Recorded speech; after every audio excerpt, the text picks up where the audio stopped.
台灣提到世界12強即棒球賽、預賽、複賽含2028的洛杉磯奧運資格賽主辦權，中華民國棒球協會和世界棒壘球總會今日也正式簽約，要做回來舉辦這個比賽。這屆呢會在台北的大巨蛋舉行。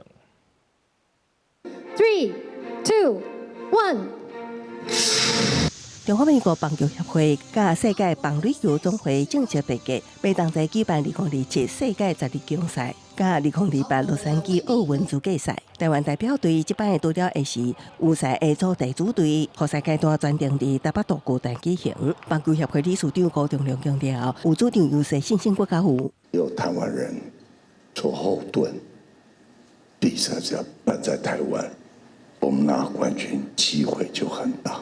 台灣正式取得2項關係奧運的國際大賽舉辦權。球會也表示，唔但會當見證滿場大小應援，也是透過一場的比賽，讓世界看到台灣棒球。甲舉辦大型比賽，令到台灣棒球頂一屆騎上奧運舞台，已經是2008年北京奧運，隔20年擱拼中關奧運。棒協也特別請來1984年美國出戰到洛杉磯參與奧運的傳奇選手，為參賽球員來加油。40幾年過後，台灣的棒球不一樣了。2024年，我們在12強拿到世界冠軍。我們中華隊絕對有這個實力，能夠站在世界棒球最高殿堂，跟大家一較長短。新一屆比賽也有重大改革，參賽隊伍頭一擺為12隊擴大到16隊，加出來4項資格會由世界排名13至20名的8支隊伍爭取。其中一組會佇西班牙舉行，參賽隊伍包括西班牙、哥倫比亞、意大利甲德國。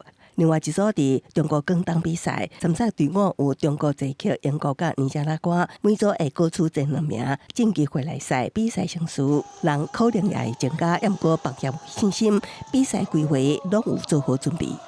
像包含交通車啊，那些大眾捷運都是一樣。對，捷運班次他們會依照我們的，比如說好中華隊的比賽可能就會滿場，會多人，他可能會在每一局我們詢問說，可能還有什麼比賽會結束。